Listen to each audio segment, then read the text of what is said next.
안녕하세요. 인공지능 추천 시스템 에어스의 개발기의 발표를 맡게 된 최재호라고 합니다.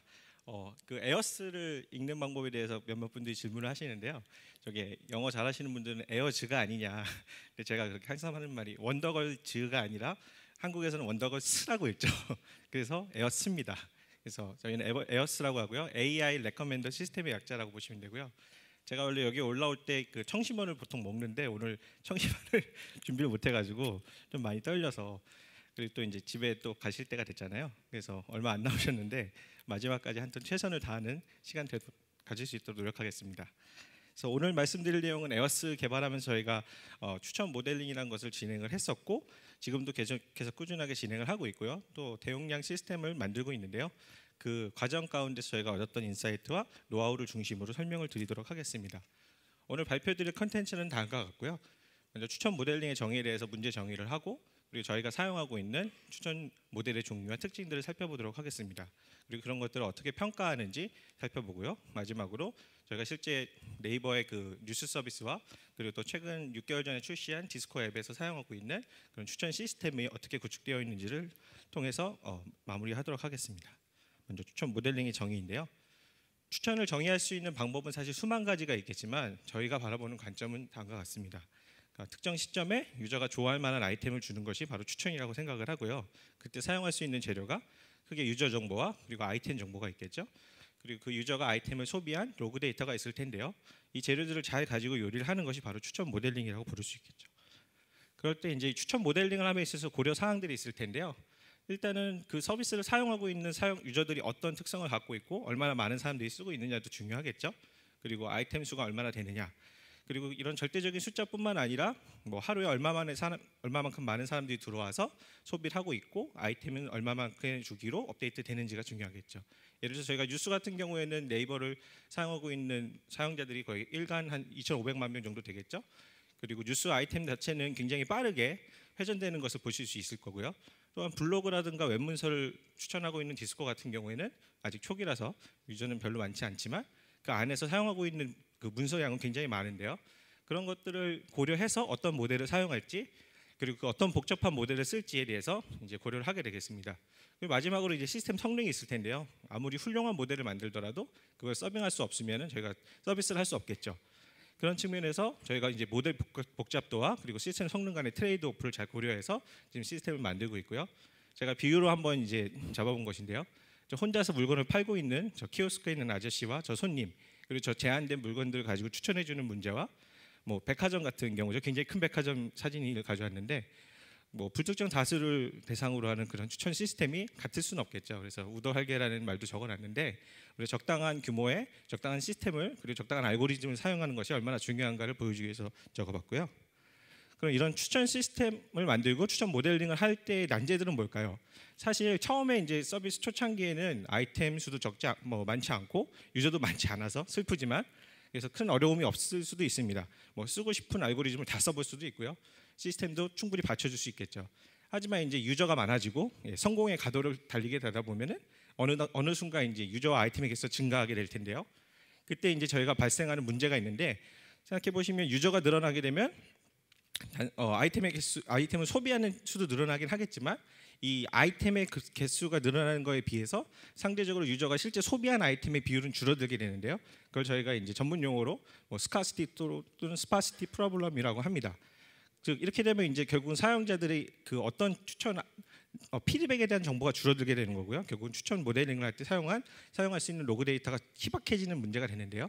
이제 그런 것들을 저희가 어떻게 푸느냐가 바로 이 에어스 시스템의 핵심이라고 할 수 있습니다. 그래서 저희는 당연히 통계 지식과 그리고 머신러닝, 딥러닝 기술로서 이런 것들을 극복하는 과정들이고요. 이런 것들을 프로세스로 나타내면 다음과 같은데요. 먼저 이제 내가 개발하고 있는 그 서비스에 대해서 잘 분석을 해야 합니다. 당연히 로그 분석이 뒤따라야 되겠고요. 그 다음에 이제 적당한 모델을 성정을 해서 그 모델이 어느 정도 퍼포먼스를 할 수 있을지 이제 학습을 돌리게 되겠죠. 그리고 품질 평가를 진행하게 되고요. 그 품질 평가에서 어느 정도 그 품질을 보증된 모델에 한해서는 실제 서비스에 이제 넣어서 A/B 테스트를 진행하게 됩니다. 그리고 좋은 결과를 맞추게 되면 계속해서 서비스에 적용이 되고요. 그렇지 못하면 다시 모델 선정 과정을 거치게 되겠죠. 그래서 이런 과정을 계속해서 반복하는 것이 모델링 프로세스라고 보실 수 있고요. 저희는 이제 이번 발표에서는 2번, 3번, 4번 위주로 주로 설명을 드리려고 합니다. 그래서 두 번째로 이제 저희가 사용하고 있는 그 모델의 종류와 특징들을 살펴볼 텐데요. 이것도 이제 추천 모델이라는 것도 수만 가지가 있기 때문에 어떻게 정의에 따라서 굉장히 다를 수가 있어요. 근데 어떻게 하면 제일 잘 저희가 경험한 것들을 잘 설명할까 고민을 하다가 고심 끝에 다음과 같은 이제 프레임으로 설명을 하게 됐는데요. 즉 이제 앞에서 제가 특정 시점에 유저가 좋아할 만한 아이템이라고 했는데 이 좋아할 만한의 정의가 뭐야?라는 이제 질문을 할 수 있겠죠. 이제 그거에 대한 대답이 바로 제가 생각했을 때 추천 모델마다 약간의 철학이 다른 걸 볼 수 있었습니다. 그래서 세 가지를 가지고 저희가 설명드릴 텐데요. 첫 번째로 이제 스태티스티컬 모델이고, 그 스태티스틱스라는 건 이제 통계값이겠죠. 통계값을 기반으로 한 모델들이 되겠고요. 그리고 두 번째가 이제 우리가 보통 추천하면 떠오르는 협력 필터 모델이 되겠고요. 마지막에 이제 딥러닝 모델이 되겠습니다. 이제 먼저 가장 쉽게 이제 생각할 수 있는 것이 그 통계값을 이용한 모델인데요. 사실 얘는 개인화 모델은 아니고요. 보통 저희가 글로벌 모델을 만들 때 쓰는 여러 가지 재료들 중에 하나입니다. 그래서 여기서는 좋아할 만한 의미를 통계적으로 의미 있느냐를 판단하는 요소를 본다고 보시면 되고요. 그때 사용할 수 있는 또 수만 가지 통계값들이 있겠지만 뭐 저희가 평균이나 분산이나 이런 것들이 있을 거잖아요. 그 중에서도 저희가 추천에 적용할 수 있는 통계값으로 주로 이제 두 가지를 많이 쓰는데요.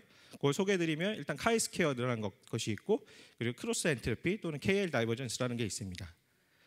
아마 카이스퀘어드에 대해서 아시는 분은 아실 텐데요. 보통 이제 그 카이스퀘어드 테스트라고 해서 그 모집단이 있고 그리고 표본이 있을 때 그 집단이 간에 얼마나 차이가 발생하느냐를 이제 통계적으로 검증하는 방법들이죠. 근데 이제 수식을 보시면은 실제 이제 관측치가 있고 예측치가 있어서 그 관측치와 예측치의 차이의 제곱을 하고요. 그것을 예측치로 나눠주게 됩니다. 결과적으로 내가 예상했던 것보다 얼마만큼 더 많이 뭐 예를 들어서 이 통계값이 발생하는지를 알려주게 되겠죠.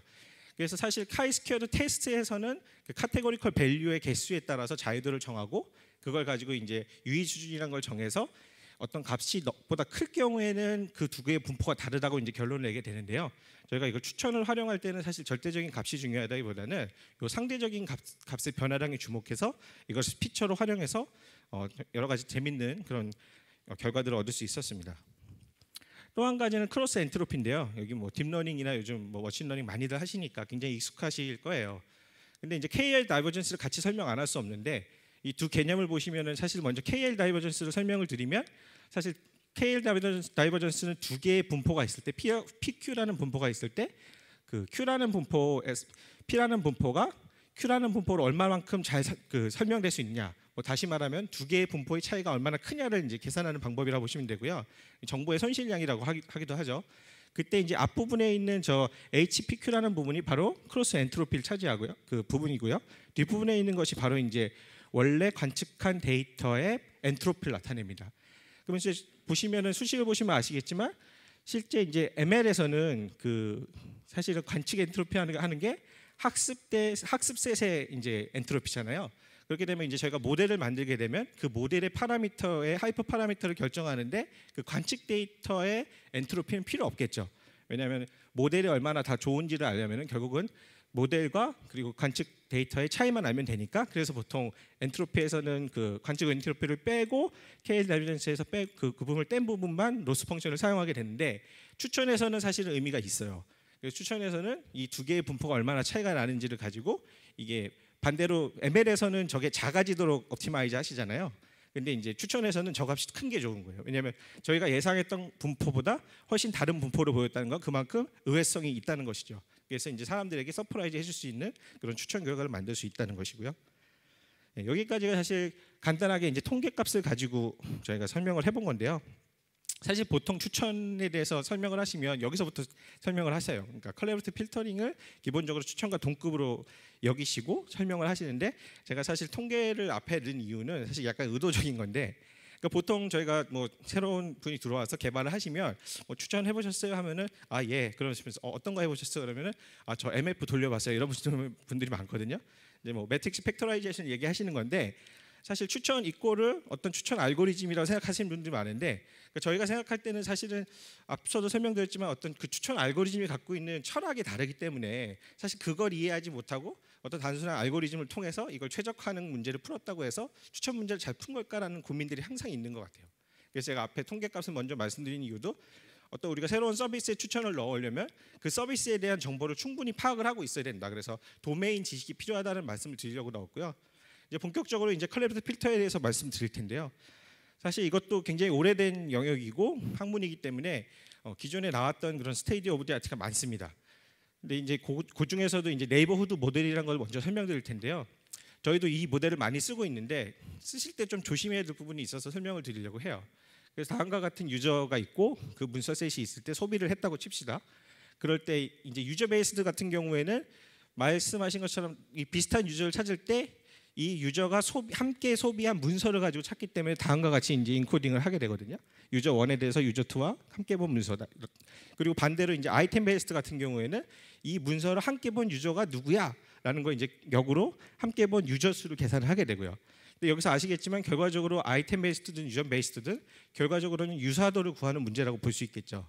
근데 이 조심해야 될 부분들이 이 유사도를 구할 때 이 유저에 대한 정보를 구하든 아이템 정보든 한쪽 정보에 대해서는 이제 압축하는 과정이 일어나면서 정보 손실이 발생을 한다는 거예요. 그래서 전통적으로는 기존에 저희가 코사인 시밀러리티라든가 자카드 인덱스 같은 걸 이용해서 이 유사도를 구했던 적이 있는데요. 둘 다 수식을 보시면 아시겠지만 뭐 코사인 시밀러리티도 결과적으로는 내가 봤을 때 1, 안 봤을 때 0이라고 했을 때 두 벡터의 내적을 구하면 결국 함께 본 문서의 개수가 되거든요. 마찬가지로 이 자카드 인덱스 같은 경우도 A와 B의 교집합을 구하게 되면 함께 본 문서 수가 나오고요. 근데 저희가 이제 생각을 해보면 함께 본 문서 수도 중요하지만 사실은 어떤 문서를 함께 봤는지가 더 중요하겠죠. 그리고 이 문서가 다른 이벤트 공간에서 얼마만큼 인기 있는 문서인지 이제 그런 것들을 고려하기 위해서 저희는 기본적으로 그 아이템 베이스드나 유저 베이스드에서 사용하는 PMI라는 그런 지표를 사용하고 있어요. 그러니까 얘는 기본적으로 확률 값이고요.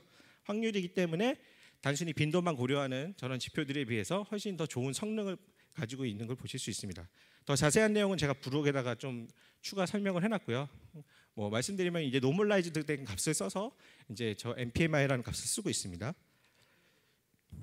네, 이제 앞서서 이제 네이버후드를 먼저 모델을 설명을 드렸고요.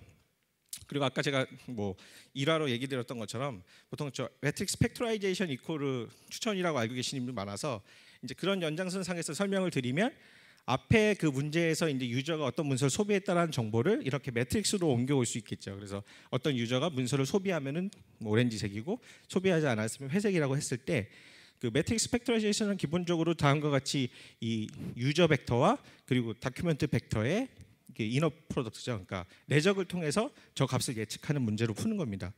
그러면 이런 걸 이제 저희가 레이턴트하다, 그러니까 은닉되어 있다 그래서 은닉인자 모델이라고도 하는데요. 수식적으로 보면은 다음과 같겠죠. 아이템 벡터와 유저 벡터의 내적으로 구하게 되고요. 그때 이걸 로스 펑션으로 정의한 부분은 보통 이제 관측치와 예측치의 차이를 계산하게 되겠죠. 그래서 그거에 제곱해서 리스트 스퀘어를 쓰게 되고요. 보통 노멀라이즈된 리스트 스퀘어를 쓰게 되는데요. 이 값이 사실은 논문에서 보시면은 대부분의 많은 그런 뭐 넷플릭스나 무비렌즈에서 스테이트 오브 더 아트 그 메서드인 건 맞는데 실제 저희가 서비스에 쓰기에는 몇 가지 문제점들이 있어요. 첫 번째로 이제 계산량이 굉장히 많겠죠. 그리고 학습 속도가 굉장히 느립니다. 그래서 이런 것들을 저희가 막기 위해서 어떤 방법을 쓰면 ALS라는 방법을 통해서 그 한쪽의 파라미터를 고정하고 다른 쪽의 파라미터, 그러니까 예를 들어서 X라는 것을 고정하고 Y를 추정하고 Y를 고정하고 X를 추정하는 방법들을 저희가 실제로 논문에서 나와서 그런 것들을 구현해서 쓰고 있고요. 또 한 가지 이제 저희가 쓰면서 봤던 가장 더 큰 문제가 있어요. 바로 뭐냐면 아까 제가 사용자 수가 늘면 늘수록 그 스파시티가 늘어난다고 했잖아요. 그러니까 쉽게 얘기하면 여기서 오렌지색보다 회색의 비율이 굉장히 크다는 거예요. 이 매트릭스에서 이 오렌지 색깔은 얼마 없고 회색이 훨씬 대부분을 차지하고 있다는 거죠. 그렇게 되면 아무리 뭐 잘 나가는 모델이라 하더라도 저 미싱 데이터에 대한 처리를 제대로 해주지 못하면은 모델의 정확도가 떨어지게 되겠죠.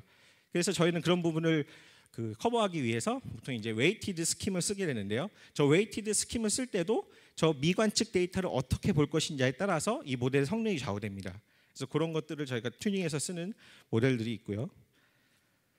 그리고 이제 드디어 이제 여러분들이 관심 있어 하시는 딥러닝 모델이 나왔는데요. 저희가 사실 AI 추천 시스템이라고 부를 수 있는 것도 저희가 어느 순간부터 이제 드디어 이제 딥러닝을 추천에 적용을 하게 됐는데요. 앞서 보여드린 것들은 사실은 머신러닝을 써서 최적화해서 뭔가 사용자에게 뭐 유사한 것들을 추천해주는 알고리즘이었다면 저는 이제 몇 년 전부터 이제 이 추천 논문들 중에서도 이제 머신러닝을 쓰는 딥러닝을 쓰는 논문들이 나오면서 이게 과연 기존에 있던 그런 것들과 차이가 뭘까를 고민을 하다가 이제 이런 장표를 만들어 봤는데, 그러니까 사실 딥러닝을 추천에 적용한다는 의미 이런 의미인 것 같아요. 그러니까 어떤 유저라는 것을 벡터로 표현할 수 있고 아이템도 벡터로 표현할 수 있을 때 중간에 뭔지는 모르겠지만 뉴럴 네트워크가 존재하게 되겠죠. 그래서 그 인공 신경망을 통해서 이 유저와 아이템 간의 관계를 추론하는 것이 바로 이 딥러닝을 적용한 모델이라고 생각하고요. 앞에 사실은 MF 매트릭스 팩토라이제이션 같은 경우에도 이게 리니어 모델이거든요. 근데 이제 넌리니어 모델이 가능하게 된 거죠. 물론 SVM 같은 그런 모델도 있었지만 이런 넌리니어리티가 굉장히 중요한 모델이 나오면서 이제는 좋아할 만한 의미가 결국은 나와 비슷한 유저를 찾는 게 아니라 단순히 그냥 내가 소비하는 그런 것들을 통해서 나와 가까운 아이템들을 저희가 찾아낼 수 있게 된 거고요. 좀 더 구체적으로 이제 예를 들어 설명드릴 텐데, 저희가 두 가지 그 뉴럴넷에 주목을 했어요. 첫 번째 주목한 뉴럴넷은 RNN입니다. RNN은 여러분들 아마 다 아시겠지만 뭐 시퀀스를 예측하는 데 굉장히 좋은 데이터죠. 그래서 뭐 이미지 캡셔닝에도 많이 쓰이고 머신 트랜슬레이션에도 많이 쓰이고 스피치 레코그니션에도 많이 쓰이는데요. 기본적인 아이디어는 동일해요. 근데 이제 저희가 더 관심을 준 부분은 사용자가 문서를 본 시퀀스를 학습을 하는 것이죠. 근데 이제 저희가 이거를 제일 처음 적용한 게 뉴스 추천에 적용을 했는데요. 뭐 뉴스 추천 같은 경우에는 아까 설명드렸다시피 문서의 회전율이 굉장히 높아요. 그래서 제가 한번 문서가 새로 나오면은 그 문서를 소비하는 시간이 불과 뭐 몇 시간밖에 안 되기 때문에 저희가 MF를 돌리고 뭘 돌리고 해가지고 이 아이템 벡터를 만들어서 추천해주기엔 너무 시간이 짧거든요. 근데 그거에 비해서 이제 뉴럴넷을 사용하게 되면은 신규 뉴스가 유입이 됐을 때 그거에 대해서 저희가 바로 추천을 해줄 수가 있는 구조가 된 거죠. 예를 들어서 그 방식은 유저가 과거에 본 문서들을 가지고 그 인풋으로 넣어주게 되고요. 거기서 이제 독투백이라고 해서 이 문서를 벡터로 변환해주는 과정을 거쳐서 그거를 LSTM 레이어에 인풋으로 넣고요. 그런 것들을 기존에 저희가 LSTM 레이어는 학습을 하는데 사실 이 모델의 가장 큰 그 장점이자 단점은 굉장히 많은 데이터가 필요했어요. 시퀀스 데이터가 굉장히 좋은 데이터가 필요했는데 여러분도 아시다시피 네이버는 검색 회사잖아요. 그래서 저희 안에는 굉장히 많은 양질의 세션 정보가 있습니다. 그래서 검색 세션 정보를 이용해서 이 RNN 모델을 학습을 시켰고요. 그 학습 모델을 태워서 나온 최종적인 레커멘드 벡터를 이용해서 유저가 볼 문서를 추천할 수 있는 것이 RNN 추천 모델입니다. 그래서 이 모델은 이번에 그 11월에 싱가포르에서 열리는 CICAM의 그 포스터로 억세트 되어 가지고요. 발표를 앞두고 있고요. 근데 저희가 여기서 실험을 두 가지를 했었는데 하나는 세션 베이스드고 하나는 히스토리 베이스예요. 히스토리 베이스는 그 유저가 봤던 모든 문서를 다 인풋으로 넣어서 학습을 해봤어요. 그랬을 때 과연 얘가 어떤 걸 예측해 줄까? 근데 성능상으로 봤을 때 당연히 세션 베이스드가 더 높게 나왔어요. 세션 베이스드란 말은 뭐냐면 굉장히 30분 이내에 단기간에 세션에 있는 문서들의 배열만 가지고 추천을 해준 거거든요. 그러니까 역시 뉴스라는 것이 뭐 장기간의 관심사를 가지고 제가 뉴스를 보지는 잘 않잖아요. 그래서 내가 단기간 동안에 봤던 문서를 인풋으로 넣어주면 굉장히 좋은 성능을 냈다라는 것이 판명이 됐고요. 아직 지금 발표는 안 돼서 보실 수는 없을 텐데 조만간 이제 오픈이 될 예정입니다. 그리고 저희가 두 번째로 이제 주목했던 딥러닝 모델은 CNN 모델입니다. CNN은 뭐 이미지 뭐 인식하는 데 쓰는 거 아니야라고 이제 생각하시는 분들 많을 텐데 또 최근에 NLP 하시는 분들 중에서는 뭐 잘 아실 거예요. 이 CNN을 이용해서 기존의 텍스트를 다루는 NLP 태스크에서 스테이트 오브 디 아트를 다 갈아치우고 있거든요. 그래서 저희가 사실 거기에 착안을 해서 우리도 CNN을 이용해서 뭔가 추천해 줄 수 있지 않을까라는 생각을 하게 됐고요. 근데 CNN을 이용할 때 이제 텍스트를 쓸 때는 조금 문제가 있는 게 이미지 자체는 이제 바이너리 데이터이기 때문에 바로 이제 뉴럴넷과 굉장히 이 궁합이 잘 맞는데 CNN 그 텍스트 같은 경우는 특히 저희가 다루고 있는 문서 같은 경우에는 단어로 이루어져 있잖아요. 그래서 그런 것들을 이제 벡터로 바꾸기 위해서는 뭐 원핫 인코딩이라든가 아니면은 워드 임베딩을 이용해서 일단은 한 번에 그 변환 과정을 겪어야 됩니다. 그 다음에 이제 컨볼루션 레이어를 겪게 되는데요. 그러면 이미지에서 우리가 보통 강아지 뭐 고양이를 맞출 때 뭐 강아지의 수염 부분을 하듯이 여기서도 이제 문서 내에 있는 단어들의 배열을 이제 학습을 하게 되겠죠. 그리고 나서 저희가 레이어 3개를 둬서 그 레이어가 만장일치 제도를 통해서 일치했을 때 이제 토픽인지 분류하는 모델을 했었는데요. 이것도 이제 학습 데이터가 굉장히 중요해요. 그러니까 뭐든지 하여튼 딥러닝은 무조건 학습 데이터가 있어야 할 수 있다는 장점이자 단점을 가지고 있는데 이것도 저희가 수많은 이제 블로그 문서라든가 웹 문서들을 가지고 있기 때문에 그 문서들에 대해서 유입됐던 질의들을 토픽으로 보고요. 그 토픽을 통해서 이 문서의 주제를 판별할 수 있다라고 가정을 하고 다량의 문서들을 모아서 학습을 해서 정확도가 한 뎁스 1 같은 경우에는 90% 이상, 95% 이상 거뒀고요. 이미지 보통 그 예측하시는 것만큼 나왔고요. 뎁스 3 같은 경우에는 조금 떨어져서 한 80에서 85 사이인데요. 그래도 저희가 실제 서비스에 적용할 수 있을 정도로 나와서 지금 현재 디스코에서 내가 어떤 문서를 추천할 때 그 태그를 추천해주는 모듈로 사용하고 있습니다. 그래서 앞서는 이제 두 가지 그 뉴럴넷 스트럭처에 대해 설명을 드렸다면은, 그럼 이제 앞서 제가 CF 모델을 오랫동안 저희가 해왔잖아요. 그럼 CF 모델은 기본적으로 나와 유사한 사람들이 본 문서가 나에게 도움이 된다라는 가정이 깔려 있는 거거든요. 그럼 딥러닝이란 것은 단순히 그냥 딥러닝 스트럭처 뉴럴넷에만 의존해서 내가 추천을 해줘야 되나?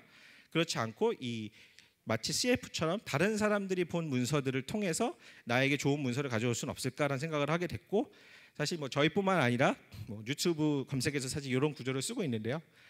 저희가 RNN이나 CNN이나 똑같이 이제 그 네트워크를 통해 학습된 것은 결국은 이 사용자가 소비한 시퀀스들의 어떤 압축된 인코딩 형태라고 볼 수 있겠죠. 그래서 그 아웃풋 레이어를 바로 이제 그 딥 CF 모델에서의 인풋으로 보고요.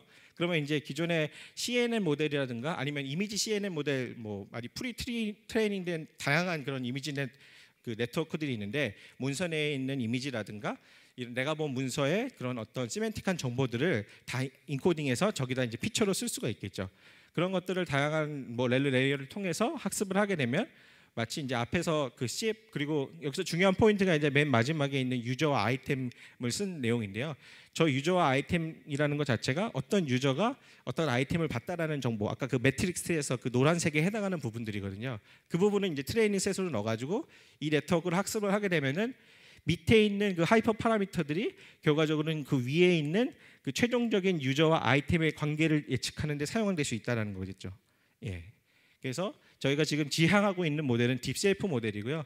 실제로 이거는 이제 저희가 네이버 블로그 그 추천을 위해서 내부적으로 이제 돌리고 있는데, 기본적으로 한 뭐 2천만 명 이상 되는 유저들이 뭐 500만 개 이상의 문서들을 본 걸 가지고 학습을 하게 되면은 굉장히 좋은 결과들이 나오는 것을 확인할 수 있었습니다. 뒤에서 결과는 다시 보내드릴게요. 그럼 여기까지 이제 제가 추천 모델들을 설명을 드렸는데, 그럼 도대체 에어스에서 어떤 모델을 쓰는 거야? 라고 질문을 하실 수 있어요. 근데 사실은 제가 이렇게 설명드린 이유가 뭐냐면, 물론 딥러닝 모델이 굉장히 좋아요. 좋은데 얘가 만병통치약은 아니라는 말씀을 드리고 싶고요. 그리고 CF라는 모델 자체가 전통적으로 내가 아닌 다른 사람들이 본 문서의 정보를 가지고 나에게 좋은 걸 추천해 준다는 컨셉이기 때문에 이걸 대신할 수 있는 부분은 없는 것 같아요. 또 앞서 설명드린 대로 이 CF 모델도 사실은 통계에서 나왔거든요. 처음에 이제 통계에서 시작이 됐기 때문에 저희가 통계적인 기반을 가지고 이 데이터를 분석하지 않으면 사실은 의미가 없다고 보이죠. 그래서 저희는 이제 이 세 가지 축을 가지고, 근데 이제 고리를 연결고리를 보시면 저 두 가지 스태티스틱 베이스하고 CF 같은 경우에는 통계와 확률의 어떤 그런 연결고리가 보이고요. 그리고 CF 모델과 딥러닝 같은 경우에는 선형에서 비선형으로 넘어가는 모델들이 보이죠. 결국은 기존의 통계만 사용하는 거에 비해서 확률을 고려하고 선형을 비선형을 고려했을 때 더 좋은 성능이 나온다는 건 일단은 논문으로도 검증이 된 거고요. 실제 서비스에서는 이 모델들이 다 하이브리드로 해서 들어가는 것이 가장 좋은 성능을 낸다고 보시면 됩니다. 그러면 이제 지금 이런 모델들을 어떻게 평가할 거야? 라고 질문이 바로 나올 수 있잖아요. 저희가 어떤 평가하는 방법을 말씀드릴 텐데요. 일단 저희는 크게 세 가지 범주로 평가를 하게 됩니다. 첫 번째로 이제 모델의 정확도를 예측을 해야 되잖아요. 그러기 위해서 이제 애큐리시를 당연히 보고요. 당연히 애큐리시는 실제 유저가 소비한 문서를 가지고 얼마나 잘 맞추는지를 가지고 성능 평가를 하게 되고요. 두 번째, 세 번째 나오는 요소들은 사실은 정량적으로 평가하기 굉장히 어려운 문제예요. 그러니까 다이버시티라는 것은 얼마나 다양한 문서를 추천해 주느냐, 노벌티라는 것은 얼마나 새로운 문서를 추천해 주느냐인데, 뭐 아시다시피 저 다이버시티와 노벌티는 어떻게 보면 성능을 떨어뜨릴 수 있는 요소들이거든요. 근데 실제 서비스를 해보면 사용자 입장에서는 나한테 계속 똑같은 문서만, 비슷한 주제의 것만 추천해 주면 굉장히 만족도가 떨어지겠죠. 그리고 좋은 문서를 추천해 줬는데 예를 들어서 최신성이 너무 떨어져. 뭐 예를 들어서 일주일 전 문서를 추천해 준다면 만족도가 떨어지겠죠. 사실 그런 측면에서는 저 노벌티와 다이버시티는 우리가 정량적으로 평가할 수는 없을지라도 반드시 고려돼야 될 요소들이라고 볼 수 있고요. 그런 것들은 저희가 나중에 랭킹을 할 때 요소를 고려해 주고 있다고 보시면 됩니다. 그래서 크게 두 가지 방법으로 저희가 평가를 하는데, 뭐 이건 일반적으로 많이 쓰실 거예요. 그래서 오프라인과 온라인이 있고, 뭐 비교를 하자면 오프라인 당연히 비용이 적게 들고 전체 모델 간 비교가 평가가 가능한 대신에 유저들의 관심이 뭐 예를 들어서 일주일 전 데이터, 뭐 한 달 전 데이터로 고정이 되겠죠. 그래서 내가 여기서 모델 성능을 아무리 100% 내더라도 그걸 실제 서비스에 딱 넣었을 때 동일한 성능을 한다는 보장이 없어요. 근데 반대로 온라인 테스트 같은 경우는 비용이 좀 많이 들어요. 왜냐하면 이게 내가 어떤 로직을 하나 만들어서 새로 껴넣는 거잖아요. 그렇기 때문에 이제 뭐 장애나 뻑이 날 수도 있고 뭐 그럴 수 있게 비용이 많이 드는 대신에 특정 모델의 피처 단위까지 비교를 할 수 있는 장점들이 있고요. 그리고 실제 유저들이 변화하는 관심사가 있기 때문에 얘는 실제 정확도라고 보시면 돼요. 그래서 저희가 보통 두 가지를 어떻게 사용하냐면 오프라인 정량 평가는 온라인 테스트에 사용할 모델을 선정하는 용으로 쓰고요. 그리고 온라인 테스트에서는 실제 얘를 서비스에 적용 100% 할지 말지를 결정하는 용도로 쓴다고 보시면 됩니다. 그리고 재밌는 것은 두 개를 평가하는 지표도 좀 달라요. 예를 들어서 오프라인에서 평가할 때는 보통 전통적으로 많이 쓰는 프리시전 리콜, 뭐 이런 뭐 AUC 커브, 뭐 NDC MRR 갖고 평가를 하는데요. 뭐 검색을 아시는 분들은 프리시전에 대해 되게 익숙하실 텐데 이 검색 같은 경우는 정답이 하나가 있잖아요. 어떤 정답 문서가 소수의 정답 문서가 있어서 걔를 얼마만큼 1등에 높여주느냐가 중요하기 때문에 프리시전이 중요한데요. 근데 추천 같은 경우는 사실 정답이 없어요. 이게 뭐 해보신 분들은 아시겠지만 이거를 어떤 문서가 되게 여러 개의 문서가 정답이 될 수 있거든요. 그래서 정답이 없는 건 아니고요. 그래서 결국은 리콜이라는 것이 총 정답 문서 중에 내가 모델이 얼마만큼의 정답 문서를 추천하느냐, 찾아주느냐이기 때문에 저희는 리콜을 쓰고요. 그리고 F 스코어 같은 경우는 이 두 가지 숫자의 하모닉 미나를 보시면 되고 프리시전과 리콜의 하모닉 민이고 AUC 커브 같은 경우는 ROC 커브 같은 경우에는 이 리콜을 스레스홀드에 따라서 변화했을 때 얼마나 리콜이 로버스트하게 유지가 되느냐를 보는 지표라고 보시면 됩니다. 마지막으로 NDC와 MRR 같은 경우는 뭐 이름이 좀 긴데 Normalized Discounted Cumulative Gain이라고 해서 상위의 정답이 랭크될수록 더 가산점을 주는 랭킹 방법이고요. Min Reciprocal Rank는 이 역수란 뜻이거든요. 그래서 예를 들어서 1등에 있으면 1분의 1이고 2등에 있으면 2분의 1 이런 식으로 차감을 하는 그런 랭크 방식을 말해요. 저희가 주로 사용하는 지표들의 빨간색을 쳐놨고요. 온라인 같은 경우는 뭐 당연히 여러분들 뭐 광고하시는 분들도 많이 쓰시는 CTR을 많이 쓰고 있어요. 실제 얼마나 유저가 많이 소비하는가를 쓰고 있고요. 그리고 저희가 동영상도 같이 이제 추천을 하고 있는데 동영상 같은 경우는 클릭을 했다고 해서 그게 만족한 게 아니잖아요. 그 동영상을 끝까지 봤느냐. 그래서 그걸 측정하기 위해서 완료율이라든가 체류 시간들을 같이 보고 있고요. 그리고 뉴스 같은 경우에는 또 한 가지 중요한 게 얼마나 빠르게 신규 아이템을 회전해서 추천해 주느냐가 중요해요. 그래서 이런 것들을 쓰고 있고요. 그래서 제가 아까 평가 결과를 말씀을 안 드렸었는데 그래서 앞에 설명드린 사실은 모델을 저희가 평가를 블로그 데이터 갖고 해봤을 때 이런 결과가 나왔는데요. 사실 스태티스틱스 그 결과가 낮게 나온 이유는 얘는 개인화가 아니기 때문이에요. 예. 그러니까 글로벌하게 추천해주는 우리가 보통 콜드 스타트라고 하잖아요. 그래서 사용자에 대한 정보가 전혀 없을 때 추천해주기 때문에 저 정도 성능이 나오고요. MPMI 모델이 아까 말씀드렸던 그 아이템 베이스 네이버우드 모델을 썼을 때고요. 뭐 생각보다 높게 나오죠. 적어도 이제 네이버우드라고 해서 반드시 아이템에 대해서 추천해 주는 게 아니라 그 유저가 봤던 아이템들을 전체를 합쳐서 그 아이템에 대한 전체 추천 결과를 가지고 저희가 랭킹을 하게 되면은 저런 결과가 나오게 되는 것이고요. 그리고 매트릭스 팩토라이제이션 중에서 그 웨이티드 ALS 썼을 때 저 정도 성능이 나왔고 그리고 딥 CF 모델을 썼을 때 가장 높은 성능이 나왔어요. 근데 오른쪽으로 갈수록 당연히 좋은 모델인 건 알겠는데 뭐가 증가하냐면 컴퓨테이션 코스트가 굉장히 증가해요. 특히 저희가 RNN 모델 같은 경우에는 그 개인마다 모델 네트워크를 다 그 벡터를 학습하고 들고 있어야 되잖아요. 그 비용 때문에 사실은 지금도 전체 적용을 못한 상태고요. 예, 근데 이제 성능이 좋다라는 거는 어느 정도 판명이 난 상태입니다. 그러면 지금까지 이제 보내드린 게 저희가 게어스에 기본적으로 바치고 있는 모델들이었고요. 이런 것들을 그러면 이제 실제 구현을 해야 되잖아요. 이게 논문이었으면 여기까지만 해도 되는데 저희가 이제 실제 바로 넘어갈게요. 예, 저희가 만족시켜야 될 요구 스펙이어서 그러니까 뭐냐면 세 가지를 만족을 시켜야 되는데요. 스루풋은 일단은 네이버 트래픽이 뭐 1초당 10,000번 이상의 TPS를 이제 받아야 되는 상황이었고요.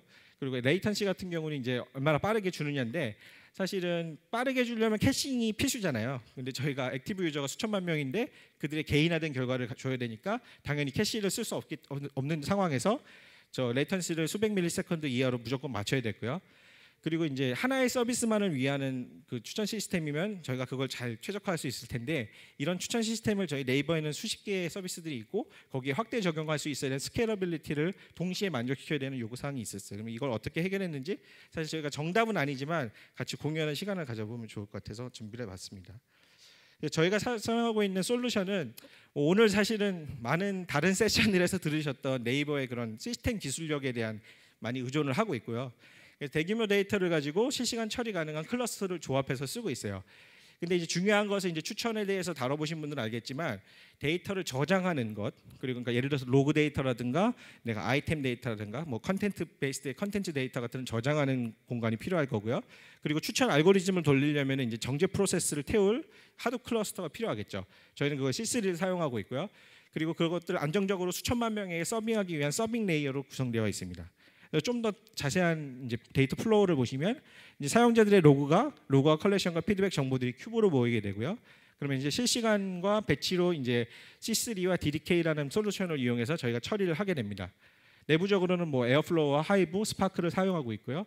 그런 것들이 이제 저희가 서빙을 위해서 도트라는 엔진을 쓰는데 도트가 뭐지라고 하실 분들이 계셔서 저희가 사실 작년에 저희가 그 데뷔해서 발표했던 검색 엔진이고요. 이 검색 엔진의 특징은 실시간 그 분산 처리가 가능하고 업데이트가 충분히 빠르게 되기 때문에 저희가 추천 시스템에도 활용을 하고 있습니다. 마지막으로 이제 라스라고 해서 보통 얘기하는 서버 레이어죠. 스프링 같은 서버 레이어를 통해서 게이트웨이를 거쳐서 나가는 구조를 가지고 있고요. 그래서 이런 것들이 그냥 한마디로 하면은 오픈 소스와 네이버 솔루션의 오케스트레이션을 통해서 저희가 이런 그 요구 사항들을 받아내고 있다고 보시면 되고요. 저희가 이런 시스템을 만들면서 사실 노하우들이 좀 많이 쌓이게 된 것 같아요. 그래서 저희도 고생을 많이 하면서 그런 몇 가지 노하우들을 공유해드리는 걸로 마무리를 하려고 하는데요. 이제 첫 번째로 이제 말씀드린 키워드는 저희가 아까 말씀드렸듯이 추천 모델을 연구하고 또 추천 모델링을 하는 그런 모델러들이 있고 그리고 실제 시스템을 개발하시고 그 운영하시는 시스템 엔지니어 분들이 같이 모여 있는 한 20명 정도 되는 팀인데요. 그 팀에서 저희가 정말 효율적으로 일을 하기 위한 구조들을 만들었다고 보시면 되고요. 그래서 아까 말씀드린 그 유저의 데이터를 분석하고 추천 모델을 만들고 학습하고 개발 운영하는 보통 이제 데브옵스라는 거에다 앞에다 리서치를 붙여봤어요. 그래서 리서치도 하면서 데브옵스를 같이 수행하는 팀 구조를 만들었고요. 결과적으로 프로덕티비티를 높일 수 있었고 두 번째는 저희가 서빙하는 모든 것들이라든가 정제하는 것들을 다 컨테이너라이제이션을 통해서 이제 서버들을 물리적인 장비를 사용하지 않는 것이 아니라 컨테이너를 사용해서 확장성이라든가 장애 대처를 할 수 있게 되었다는 것입니다. 그래서 그거를 몇 가지 설명드릴 텐데요. 일단은 저희가 쓰고 있는 랭귀지와 툴들을 보여준 장표인데요. 그러니까 정통적으로는 사실은 하나의 시스템, 뭐 RDBMS 같은 하나의 시스템으로 모든 기능들을 구현할 수 있으면 좋겠지만, 뭐 지금과 같이 굉장히 대용량, 대규모 분산 시스템을 만들어야 되는 상황에서는 하나의 툴을 사용하기가 굉장히 힘든 건 사실입니다. 그래서 여러 가지 솔루션을 쓰게 되는데요. 현실적으로 한 사람이 모든 솔루션을 다 정말 전문가 수준으로 알기는 어렵죠. 그래서 저희 팀에서는 각각의 파트에 대해서 전문가 수준의 지식을 갖추신 분들이 계시고 그리고 그런 분들이 그 팀원분들에게 이 도구들을 잘 사용할 수 있도록 가이드해 주는 것을 통해서 교육하는 걸 통해서 뭐 모델러뿐만 아니라 실제 개발하시는 분들이 모두 다 같은 툴을 쓰고 있어요. 근데 뭐 언어가 같으면은 굉장히 의사소통이 잘 되듯이 개발 언어도 통일하고 실제 서비스 투입 가능할 정도로 코드 그 컨벤션을 맞추다 보니까 여러 가지 장점들이 있었던 것 같고요. 또 요거는 저희가 그 아까 말씀드린 그 하이브라는 걸 주로 많이 쓰는데요. 모델링 할 때. 근데 이제 그 하이브 시스템이 큐브라는 시스템과 도트라는 시스템과 연동되어 있다라는 모습인데요.